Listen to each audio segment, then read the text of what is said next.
Hey, my name is Casey King, and I'm a sophomore at Clemson University. I attended the New Student Dialogue, Heterosexual Norms, and a Not So Heterosexual Society. And I did this for my Library 100 class. I'm a transfer student. I'm a part of the Bridge program. I think the dialogue went really well. At first, it was really hard getting people to talk, but I guess not many people, really wanted to talk about it because it's kind of awkward at first. You're in a big room full of a bunch of strangers. But overall, I think that the dialogue went very well. A lot more people started getting involved towards the end. I definitely think the voices were more reserved towards the beginning about the topic because nobody really knew where to start and nobody was coming forth to be the first person to talk. So it took like about 10 to 20 minutes to actually get people going. I didn't necessarily agree with everything that was discussed at the dialogue. I have very strong opinions, mainly just because of the way I was brought up and my religion about heterosexuality versus homosexuality. But overall, I think it was very enlightening. It helped me to open up my opinions more on the subject because I didn't know the statistics behind how much hate is behind homosexuals, and I didn't know that so many homosexuals committed suicide because of hate against them. One of the activities we did in the dialogue was they asked us a bunch of questions that generally heterosexuals would ask homosexuals, like, when did you realize this, that you were homosexual, or, maybe you just haven't found the right girl or guy. And they tried to make it out like being homosexual, there was like something wrong. It was almost as if they had a disease or something. But the way they did the exercise was they turned it around and they asked, well, when did you discover your heterosexuality rather than homosexuality? And they showed the other side of the spectrum, what it feels like to be questioned and to be interrogated about something that obviously comes natural to you. And I thought that was a very effective exercise at getting people to open up and say, step back and get out of their own closed mind and open their minds some more so that they realize, hey, maybe we should give this some more thought. Maybe we should open our minds and not be so,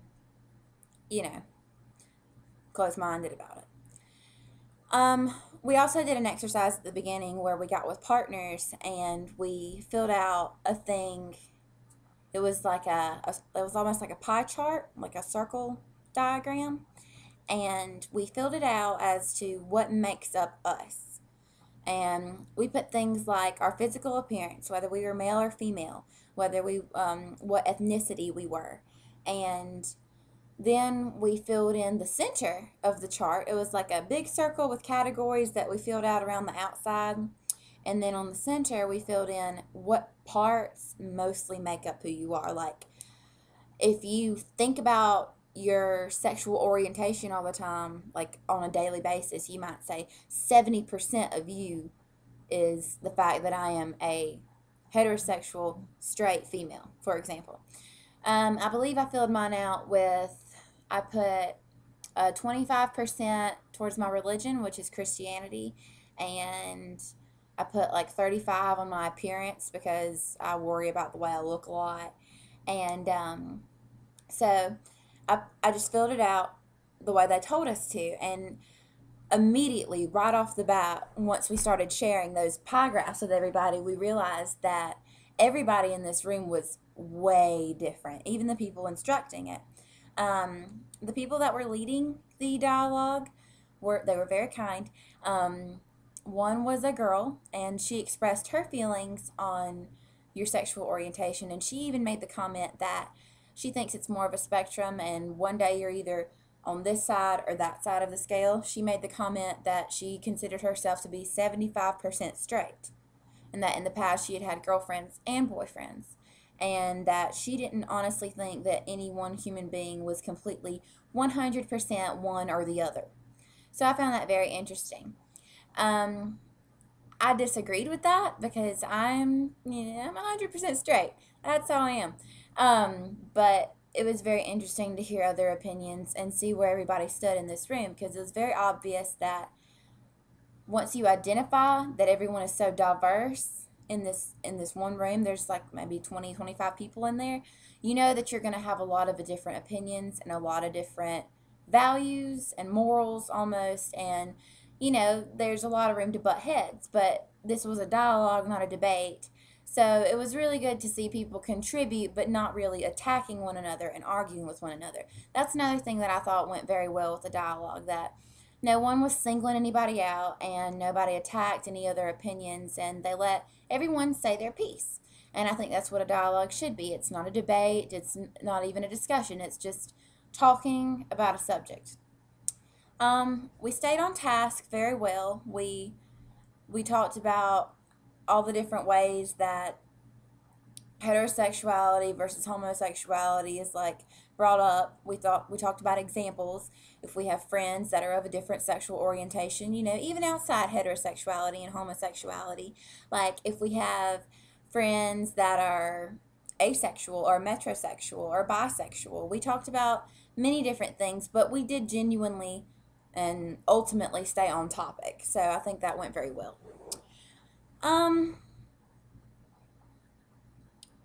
the only thing I didn't like was, I guess, that I didn't agree with some stuff, but I think that's kind of, I don't really think that's fair on my part to say, oh, I didn't like the new student dialogue just because you didn't all agree with me, because that's not the way it is. And I think that the new student dialogue was very effective and helped me realize that as a transfer student and as a student at Clemson University, I'm surrounded by different people of different backgrounds, religions, race, all different kinds of people, sexual orientation. I mean, that's what we mainly focused on in this dialogue, was sexual orientation, heterosexual versus homosexual. But even outside of that, everybody is different, and that's the ultimate message that I derived from this exercise. That's ultimately what I took out of it, was that we should just be more respectful. You don't have to agree with everybody. You don't have to try to change your own beliefs, but you should definitely respect others' beliefs, not reliefs. And you should give them, you know, a chance to voice their own opinions, and they should respect you and do the same for you in return. Um, so that's ultimately what I gained from this experience, was that, you know, in this one room filled with 20 people, 25 people, there's completely different viewpoints all around me. And that's how it is every day on the campus of Clemson University. You don't know everybody. And that's almost the beauty about college, is you get to go and you get to meet all of these new fantastic people. I think that when you put yourself out of the element and put yourself in a room with a bunch of people that don't see things the same way that you do, it helps you to realize why you view what you view the way you do. It helps you to almost refresh yourself and say, yeah, that's why I believe this. This is why my opinions on this won't change. But at the same time, it also gives you a chance to not be so close-minded and to, you know, maybe give yourself the chance to change, because learning more about different things helps you to realize if you really do agree with what you've always thought to be right. And it can help you to grow and mature. Um, so overall, I think the dialogue went very well, although very quiet at first. It definitely did open up towards the end. Um, I think everyone had their piece to say. I remember at the very end, everyone did go around the circle and say at least one final thought. And so I think it went great.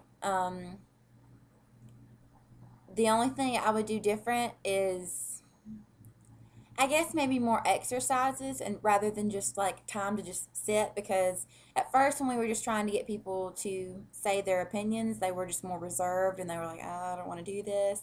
But the exercises and the partner work was what really got people to open up and say their opinions, whether they were, you know, similar to their partners or different.